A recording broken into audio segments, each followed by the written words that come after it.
external sessions. Hey everybody, welcome back to Facebook Live. Oh, that's loud. I turned it up. Yeah. Oh, let's just turn it up. Yeah. Monday to Friday. Hello. Hey, since we got a couple seconds here, don't forget June 16th. It's called Addictive Comedy. Talk Recovery Radio is going to be there. It's a fundraiser for Recovery Day BC. Tickets are $25. Go to facebook.com/addictivecomedy. And it's a comedy show. It's time to laugh with addiction recovery. Are you going, Deb? I'm going to try. For sure. Perfect. I got it. Scott, There you we want go. the addictive comedy? Maybe. I'm not interested on I don't know, mine. Giuseppe did a pretty good sell. Next time, too. It's live on radio. You have to get the tickets. Darren? Okay, I'll go. Alright. Yeah, you can go. All right, we're going live in a couple seconds, everybody. Microphones are on. And welcome back to Co-op Radio, CFRO 100.5 FM. This is Talk Recovery on Thursday afternoon. Great interview with Adele, talking about cranial sacral therapy. I know a lot of you guys are out there thinking about getting that done. I thought it was rather interesting. I mean, I I know I like am. all the many different techniques. She's in New Westminster, and you can go to our Facebook page to learn more about it as well. And replay the show. Too many phone calls. Jeez, sorry about that, guys. So we do personal stories now for the second half of our show, which is always an exciting time. We've been starting to do this a little while ago, and we like to bring addiction and recovery stories to the air. And I think this is the first time we have a mother and son on the air. Yes, it is. It is. So welcome. Actually, no. No way. The Vancouver housewife brought her son. Oh yes, you're not the first one. Yes. But it was pretty unique and individual Unique, yes, stories Yes. that both of them had. But this is more of the relationship Exactly. between a mother and son, which is awesome. So how are you guys doing today? We're doing good. Yeah? It's good to be on the show. Good to see you guys, yeah. You need to get in there, bud. There you go. Thank you. People need to hear you, Scott. So, okay, so we have Scott. Scott, how much clean time do you have? What's the recovery in you?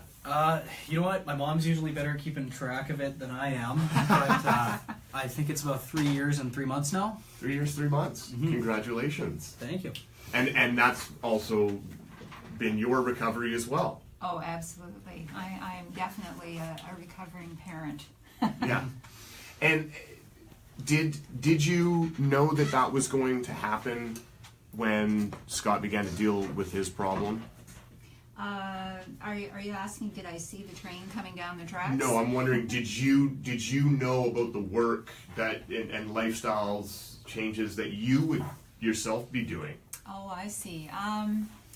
Well, I'm the kind of person who likes to get involved, learn all I can. So absolutely, it became clear to me very quickly that it was an opportunity. You know, I could sit back and say, well, great, my son's in rehab, I can relax. Right.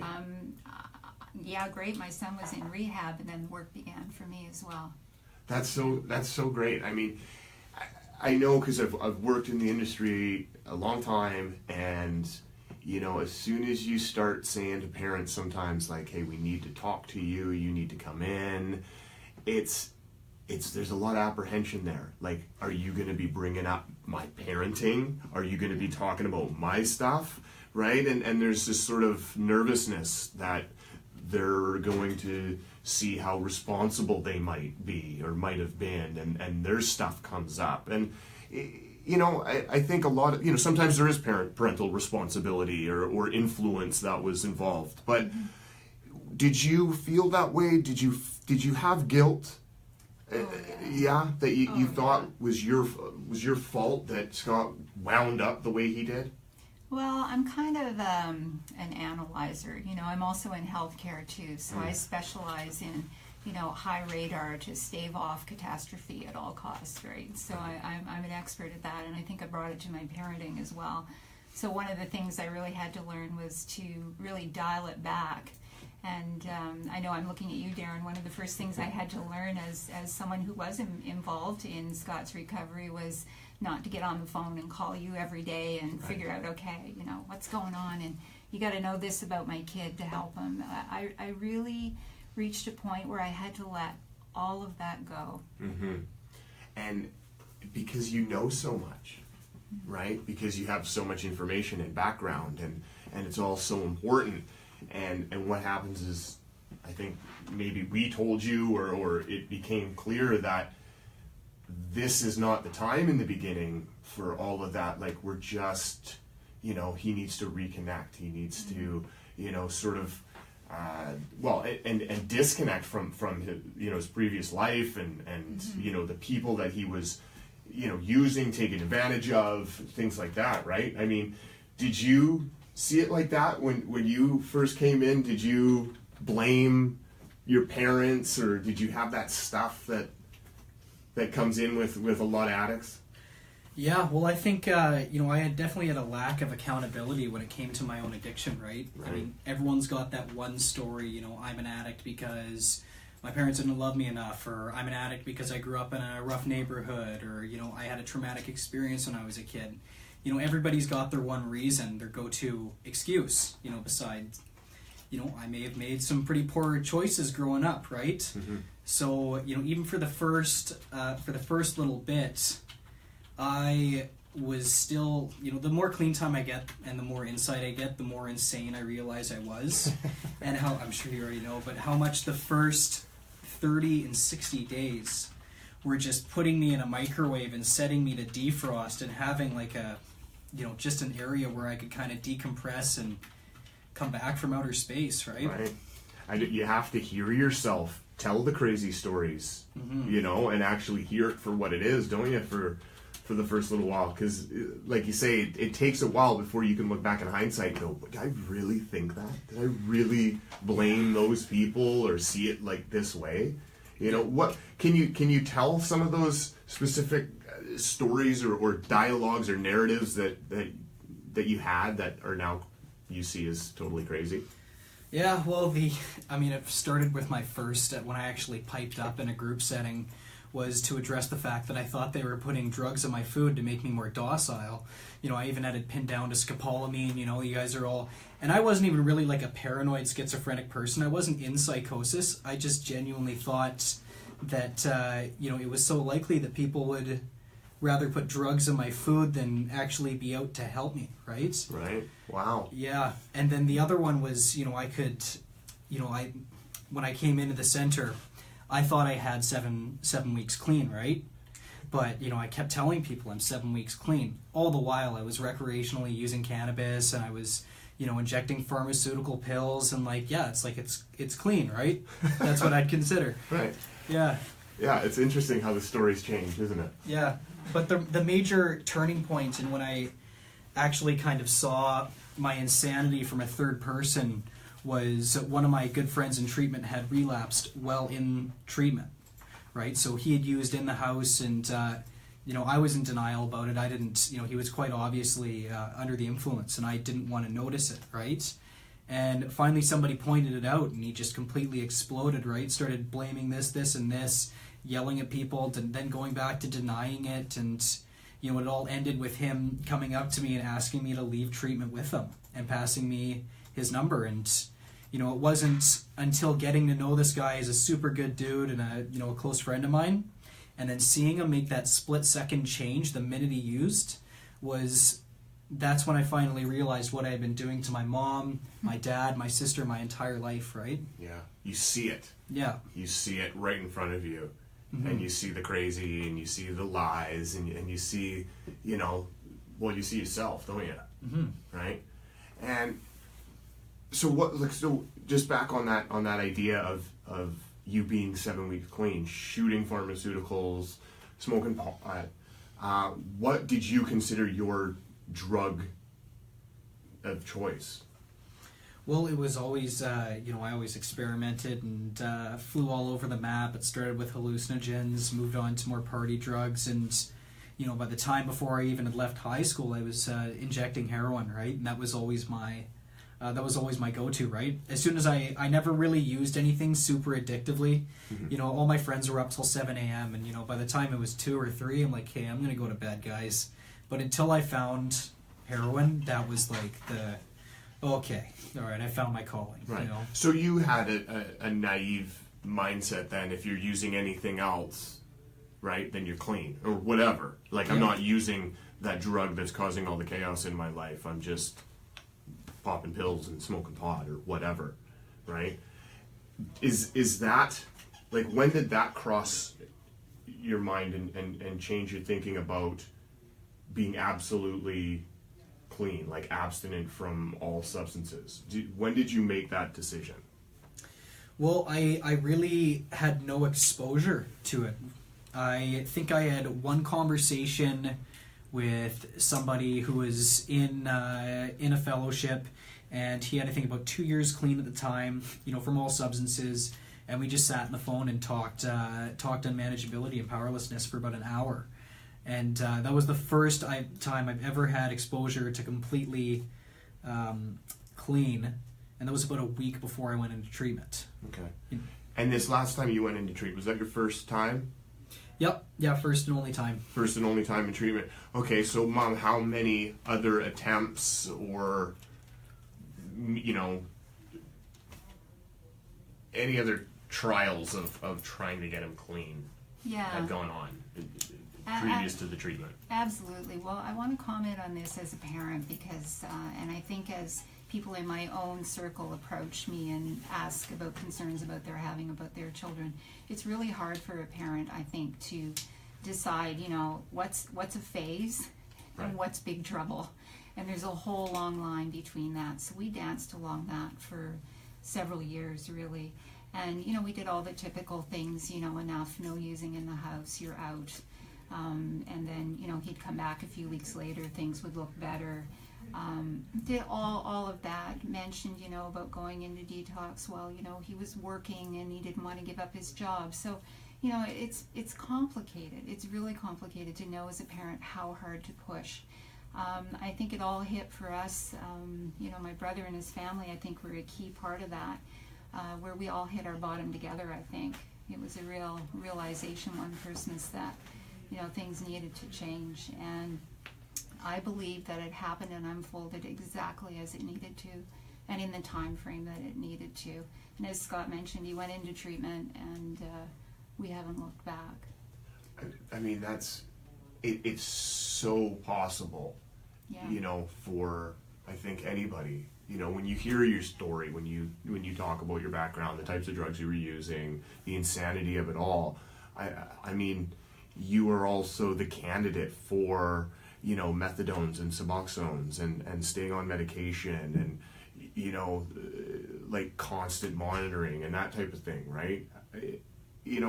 There must have been a time where it's just like, okay, now that he's totally abstinent from a mother's standpoint, I mean, now a relapse would be devastating. Mm-hmm. You know what I mean? To see him function without drugs, and it's possible, but now the real risk of losing it all is there. How did you cope with that? Well, that's where my learning really had to kick in as well, because I'll admit it, I'm kind of a person that operated on anxiety and fear. Within my own family of origin, my mom did her very best for us to protect all of us, but I grew up with a lot of, sort of fear-based parenting, and I think I really carried that into my parenting as well. So quickly when Scott became clean, of course, we're all relieved, and then I started to meet other parents and families where relapses were occurring. And so I'm kind of in training. I have my own recovery program. I've got my circle of support groups that I go to, because relapse is a reality, a possibility, I should say, for anyone. So I take each day at a time, and as I see what Scott does and how hard he works his program, I take my solace from that. But the other thing too is I realize my happiness does not depend upon, I cannot put that on my children. My happiness is my responsibility. So, I'm proud that he's clean. I'm proud of the work that he does. But I also fiercely work my own program too, because I really can't control. That's so insightful. I mean, because I'm sure that if any parent gets into that experience where their child is using and there's this knowing that the parent can't stop it, can't fix it, can't really do anything you know, and dealing with the lies, and then living in that stress for so long. I mean, it's hard to tell anybody, like, if you're, you know, your happiness isn't dependent on your son being clean. Like, that, you would think that there's, you know, if my son was clean, I would be ecstatic, right? So, you know, the fact that, I mean, not even just for relapse, like, just, you know, he could get hurt, he could, you know, he could get sick and deal with his own life struggles as he grows up. You know, for you to actually think that as long as he's okay, that's where my happiness comes in. That's that false sort of thinking for parents, isn't it? That, you know, as long as my kids are okay, that I'm going to be happy. It almost seems a little bit selfish and self-centered as I say it, as a new parent myself. But, you know, that's just the truth, you know? And so what is it when you talk about your recovery and your support? What is that exactly? What does that look like? Well, a couple of things pop to mind. Well, first of all, I'm here today and obviously feeling a bit vulnerable, but the reason I put myself in this position is because I think recovery really needs a voice. You know, Joe Public out there, like I was before, our exposure to addiction is the horrors we see on TV, but we do not see, we don't have access to recovery. So my program is designed from a bunch of things. First of all, deciding that you know, the crazy thoughts of worry I will get in my mind, I'm probably always going to be that way, but what I do next is now in my control. So it's okay to jump to panic and worry about something, but I need to take a breath, have some faith, get a little reality injection, and so that's a big part of it. Surrounding myself with people who understand, reading. This show, I was telling Giuseppe, I've probably seen more than half of all the archives of this show, because for me it was a real access to recovery, which, you know, you got to dig around to find, right? It's not hard to, or it's hard to find. Yeah, so yeah. I feel it's my responsibility to try to give a voice to that as well. That's so great. This can happen to anyone. Our biggest supporter, Deb, is in the studio. She's our number one fan. Nice round of applause. So Scott, there's there's families out there that you know, their loved ones have passed away or they're still using, and there's this whole movement out there to give Scott easier access to medications, easier access to prescription heroin, easier access to whatever it is that you need to reduce the harm in your life. And I find sometimes the voice of people in recovery is muted a bit at the political level, because once somebody does well in life, it's not a story anymore. But when someone's, you know, still suffering, and a picture of somebody in the downtown east side sells a lot more pictures than a picture of Scott, you know, doing well. And that's just the truth of media. So, you know, what can we do with a family that's surviving recovery right now? What is it that you think we can do as a society to help those that are still suffering? Because if Scott had an intervention and he was able to access treatment, which is something a lot of people don't get to do. They have to go through all these hoops and hurdles. But if Scott would have been given prescription heroin on day one and this would have been the pathway, things may have been a little bit different. So what do you think as a society we can do for those moms that are still suffering out there because their loved one is not doing recovery? Yeah, that's a big question, and there's a lot of moving parts to that. Yeah. I think we need everything that we have in terms of support of recovery.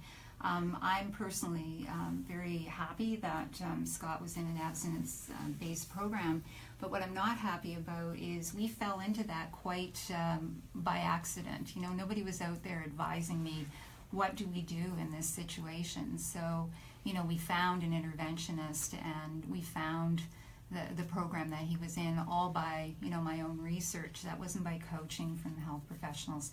So I think we do a great job in terms of reversing overdoses and dealing with the acute episodes. Where I think we need a lot of work is on the what next. So what do people go to next? And we have such a two-tiered system. We were able to pay. It's the best money we ever spent in terms of supporting recovery, but there's kids out there whose families can't. What happens to them? So I think a lot more attention needs to be paid to that.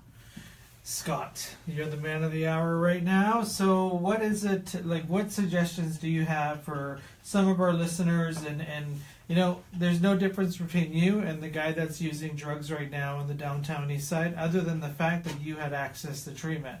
So, but heroin addiction is heroin addiction, and it's the same dope. So, you know, what is it that you can say to help others to help them find recovery? And what is it that you got going on for you today? Let's hear some good stuff. Time for some good stuff. Personally, for me, when I got my intervention done, I didn't even really want to quit using. Right, I still had in my mind that that I was going to go out and, you know, even though it's abstinence based, I was still going to go back out and drink and smoke pot, and then maybe I'll dabble in the harder stuff every now and then. It wasn't until I started to meet people living clean, completely abstinent, and having fun and having cool lives, and you know, because I came into the house at about, I think I was 20 when I went in, and as a 20-year-old, like, what do they want to do, right? They just want to have fun, and they want to, you know, they want to go live it up, right? Obviously, I wasn't really living it up on the downtown east side, but I had it in my mind that if I was clean, I would be living a boring life. So it wasn't until I kind of met some, you know, some other alumni of the house who were out doing cool stuff, like some guys were out getting their gun licenses, and a lot of guys were going out hiking and going out camping. And when people went out, they brought me to do that type of stuff. Like, imagine that. People with successful lives and full lives. Some of them have kids and wives and a house, and they want something to do with this bum that's sitting on the couch with a beard longer than his yeah, you resume. did have a beard, yeah. I did have a beard. Yeah. No, it's so you're talking connection, connecting people, and it's one of those opportunities where, you know, connecting people. Did you think connecting yourself to other people in recovery would, like, benefit you at all? You know, I really had no concept of connection when I first came in. To me, connection was just joking around with someone, right? Like, it took a lot of work to get beyond the point where I could connect with someone besides telling a couple immature jokes. And that's where I think these replacement therapies and where they lack, right? Because they don't address the core issues of addiction. I wasn't an addict because I liked doing heroin. If the problem was that I liked doing heroin, then I would be, you know, replacement therapy I think would be great for me. But the fact is that I had low self-esteem. I didn't have much life experience. I didn't have very good communication skills with people. And that left me with a gap in my life that I had to seek elsewhere to fill. And don't forget, arrogant and know-it-all. A couple of those, yes. You weren't Mr. Charming when you show up. You know, we've only got like 2 minutes left, but we got a question on our Facebook page that just came up. Deb, how do you deal with panic when it comes to your son's addiction or even his recovery and so forth? How does a mom get through the panic cycles? It's just like, Yeah. That's been several phases. We were talking about exactly that at our parents group, family group the other night. Again, I think some people are more naturally in that kind of direction, and I would be one of those. So I guess what I'd have to say is I really try to, okay, I've had this reaction, now what? And take charge of the next steps. I do yoga, I sing. I know that sounds kind of... No, it's beautiful. I take charge of it. Taking charge, taking your inventory in the situation, which is a big part of Scott's recovery. A lot of people had to take your inventory, but now you can take it for yourself. You know what, Deb and Scott, thank you so much for being on our show. We really appreciate it. Deb, thanks for listening to 50% of our shows. You got another 50% to go. Let's pump those numbers up. And Scott, congratulations on over 3 years clean. Yeah, right on, Scott. Darren, what are we closing the show off with today? Right. Thank you, everyone on Facebook, for watching us live. TalkRecoveryRadio.com.